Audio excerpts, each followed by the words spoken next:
Have you ever been in a situation where you are so overwhelmed, so overcommitted that you don't even know where to start? Your to-do list is outrageously long. You're absolutely buried up to your neck in commitments. Well, I think we've all been through seasons like that, and today I wanted to share with you a really simple process you can follow when you are completely behind and totally overwhelmed.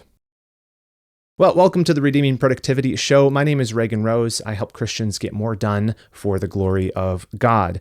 And today we're going to look at a process that you can actually go through. I got a little worksheet you can download in the description that will help you go through this process, but it's called a commitment audit. And the purpose of this is basically to go step by step through all the many things you could do and try to take them one by one, whittle them down to what is actually most important, what's actually most urgent, and how do I get it all done in a reasonable amount of. First step to this is you got to pray for wisdom, right? This is a podcast for Christians. And so if you've stumbled across this, we talk about productivity from a Christian worldview. And so that's why we start with prayer. We want the Lord's help in these things because we're seeking to glorify Him with our lives. We want to make the most of these lives. We want to steward it well. And so ask Him for wisdom. And He promises that if we ask for wisdom, He will give it to us. But I also would recommend pray for peace. When you're feeling overwhelmed, when you're feeling anxious, that's the time when you also go to the Lord to cast your cares upon Him because He cares for you. Tell Him, Lord, I don't know what to do. I feel totally stuck. He's the God who upholds the universe. He created all of it. He holds it all together. And He loves you enough to have sent His Son to die an atoning death for you. How will He not also with Him graciously give you all things, Paul says. And one of the things He gives you is the peace, but not as the world gives. He gives us peace that transcends our circumstances. And so when you're overwhelmed, don't just jump straight into, well, I got to just write them all down. I got to put them in a to-do list manager. I got to do this. No, pause to pray, then proceed on to making your plan of attack. So after you pray, now let's get down to the nitty gritty. Let's say, okay, Lord, guide me, but I'm going to take responsibility here and I am going to find a way to figure out how to tackle this huge pile of things sitting in front of me. So the first thing you want to do is do a download of what's on your mind onto paper. And so what you want to do here is list everything out, all of your to-dos, all of your projects, all of your goals, everything that's bouncing around in your head. And if you, in the worksheet, we have 20 spots. If you have more than that, just use the back of the paper or just do this on a piece of paper on your own. It's fine. But one of the things I often tell people is if you just do this step, you will immediately start to quell some of that overwhelm. Why? Because there is our minds, we kind of can process things. And so we have this sense that we have all these things happening in our heads, but we're only able to pull one out at a time. And so when you have too much stuff to hold in your head, that's when you start feeling anxious because you have this fear that you're going to forget about one of them. You have to sort of get all the pieces of the puzzle out onto the table before you can put it together. You're not just gonna hold the puzzle in the box and try to figure it all out in there. No, you got to get it all out so you can spread out, you can see what you're dealing with. And so take that first step, write them all down. If you use the worksheet that we have, again, that's in the link in the description if you want to grab it. You just write them down in that column. Now, the columns are numbered. This is not for priority. It's for what we're going to do in the next step. So just write them down as you think of them. So next to the one, write the first one, just go all the way down in the commitment column and save that action person column for a future step. So this is just an example. I threw a few together. So maybe you're like, I got to decorate for the holidays. I got to get the car fixed. I got to plan meals for the week. I got to do the laundry. I got to write that report for work. I got to pay bills. I got to clean out the garage. I got to build a birdhouse. Okay, so just a bunch of random things. And this is just a smattering of ideas. This is what I want. Nothing is too small. Anything that is occupying space in your brain, get it out of your brain onto the commitment audit sheet. That is the second step. Then what do we do with those? Well, now we have the pieces of the puzzle out of the box on the table, and we can kind of start working the puzzle. So step 3 is categorize. Now we're going to go commitment by commitment, and we're going to ask 2 questions. Is it important? Is it urgent? Now let's define these because sometimes people think of these are the same thing. Important and urgent are not the same.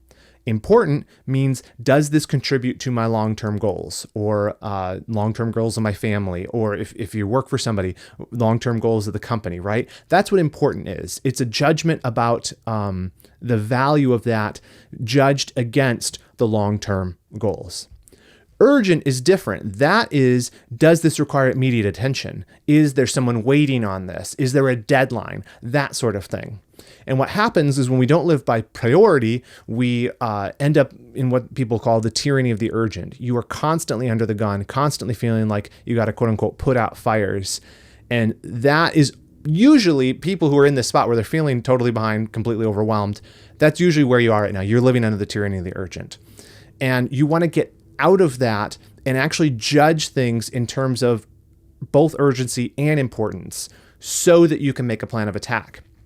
Now, you may have heard of this before, this urgent, important thing. We're going to look at a second at something that's called an Eisenhower matrix. And you say, I've heard all this before. What I want to tell you, though, is I had heard about the Eisenhower matrix in a billion different productivity books over the years. And I was like, yeah, I get the difference between urgent and important.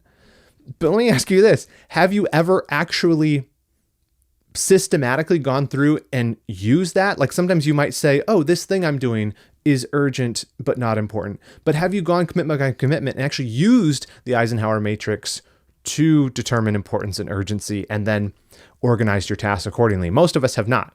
So even if you've heard of these terms before, I don't want you to just glaze over. Keep going, because this actually helps. This helps me all the time to deal with seasons of overwhelm.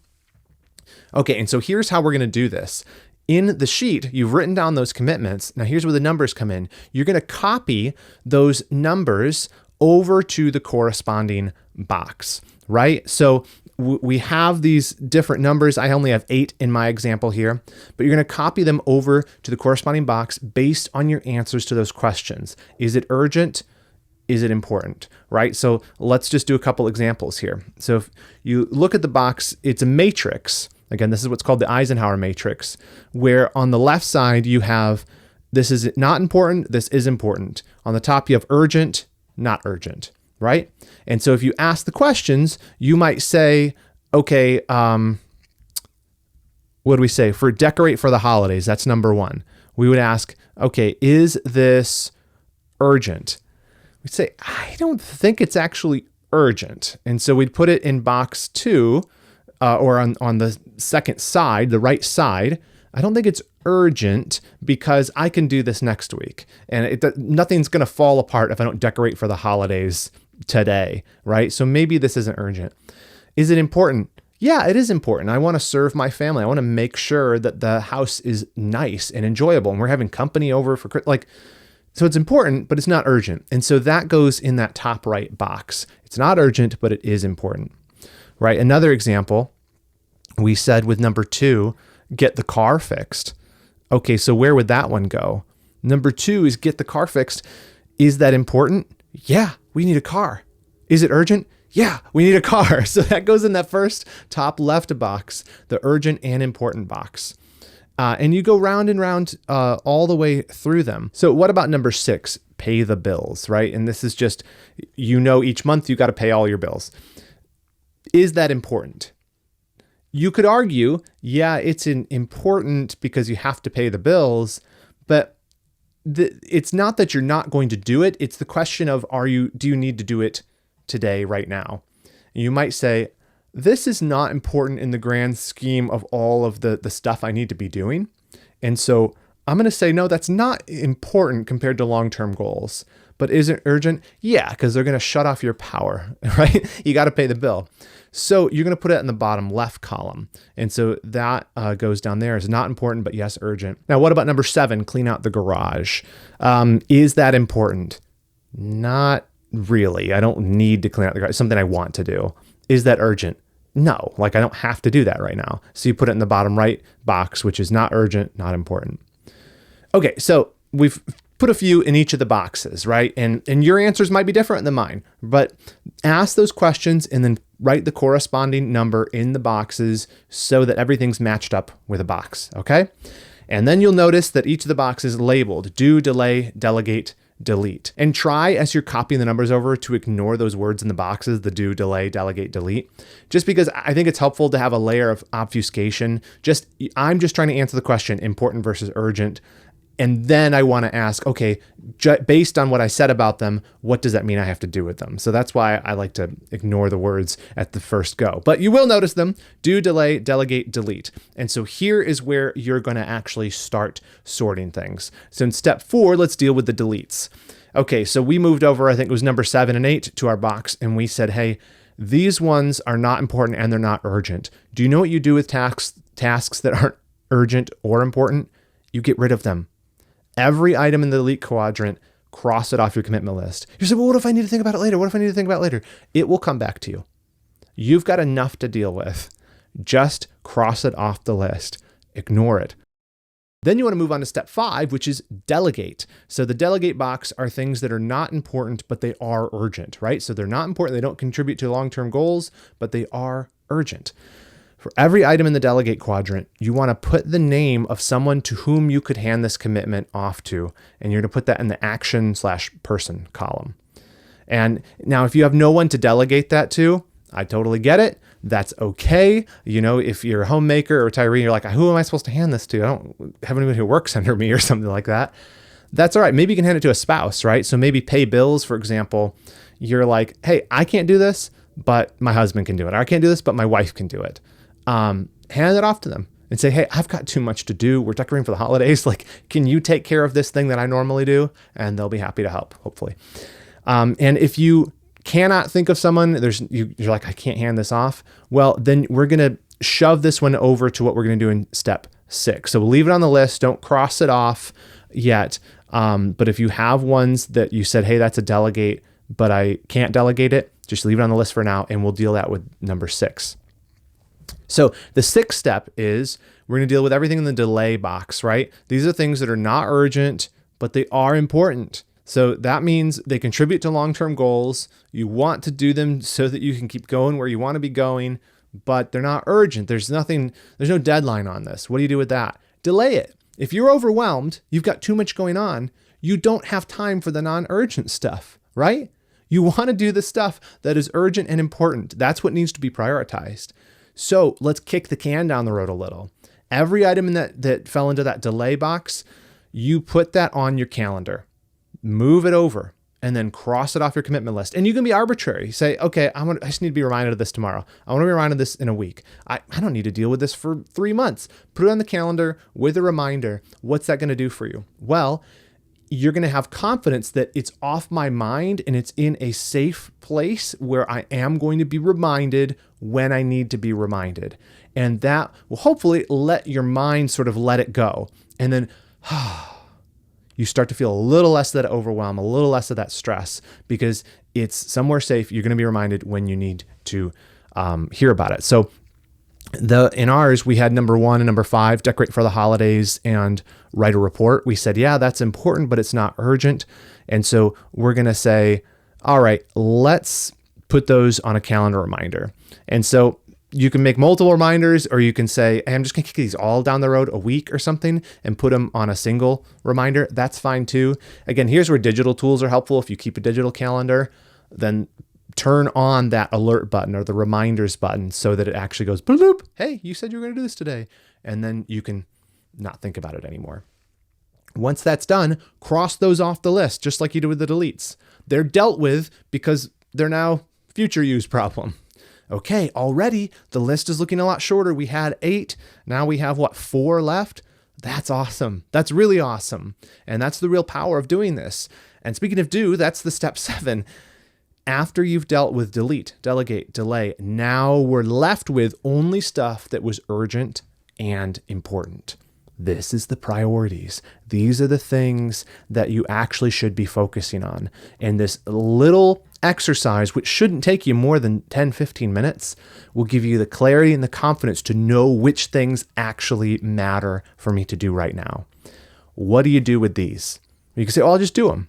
Well, one of the things we talked about in previous episodes on procrastination is Part of the problem with procrastination is we don't know what the next step is. And so before you finish your planning process, you want to make a plan for what the next action is for each of these. So you notice we had on the worksheet, we have the action/person column. For when we talked about paying bills, we said, I'm going to hand that over to Thomas. For the other ones, let's make actions for them for only the remaining tasks. So for example, number 2 is get the car fixed. All right, I'm going to write down a next step. What's the next step? I got to call the mechanic. I got to schedule. Say, do you have time today or next week? Or when can I bring the car in? Call the mechanic, whatever it is. Next step, make it very, very obvious, very, very clear. Something you have to actually do to move that thing forward. Plan meals for the week. Where do I start? I don't know what we should do, right? Eliminate that overwhelm. What is the next step you need to take? Well, I'll look at last week's meals, and that will get the juices flowing. So that I know, okay, I don't want to repeat those. Oh, we will do Taco Tuesday, whatever it is, right? And you have a very clear next step on that. Do the laundry. Just get the baskets out. Just say, okay, the next step is I just got to go gather all the baskets. Okay. And then with the one that we had left over with Thomas, right? We said we're going to hand the bills off to him. That actually is a next action. That's why it's on there still, right? We said we're going to delegate this to Thomas, but you actually have to do that. So the next action is talk to Thomas about paying the bills for you. Whoever your Thomas is. I just made that name up. Now, hopefully you're seeing, or if you're listening, this is clear to you. And again, this is a good one that might be worth watching on Spotify or YouTube if you're just listening, so you can see as I'm kind of showing each of these steps. But hopefully you're getting enough of it if you're just listening. The point is, we took a very long list and we whittled it down. And not only did we whittle it down, we dealt with things. We eliminated stuff off of our head that didn't need to be there. We deleted stuff. We delegated things. We gave it to people that could do it better than us because we have too much to do right now. And we delayed stuff. We kicked the can down the road because I don't need to work on that right now. I have priorities. And the most important thing is we figured out what needed to actually be done. We figured out our priorities. And we did this on a single sheet of paper. And so praise God for that. And that really is, that's kind of the last big step. I would encourage you. Step 8 is thank God and get going. Thank God for the clarity and the wisdom, for the answer to prayer. That, Lord, I asked for wisdom as I made these decisions, and I trust that you gave me wisdom. Thank you that you brought clarity to my list, that I know what the next steps are on these things, that have pushed things away that don't need to be done right now. And then get to work. There's no substitute for that. Start working your way down that list of remaining commitments. Look at the next action. Say, okay, now my plan is I got to call the mechanic. I got to look at last week's meal. I got to get the baskets. I got to hand this off to Thomas. That's a much more obvious, actionable list than you had before. And it's going to allow you to make progress or complete everything that actually you've identified as a priority. So I pray that that serves you. And again, this is something you can grab for free. There's a link in the notes. I think that's all I got. Thanks for watching. Hope you have a blessed rest of your week and getting more done for the glory of God. See you next time.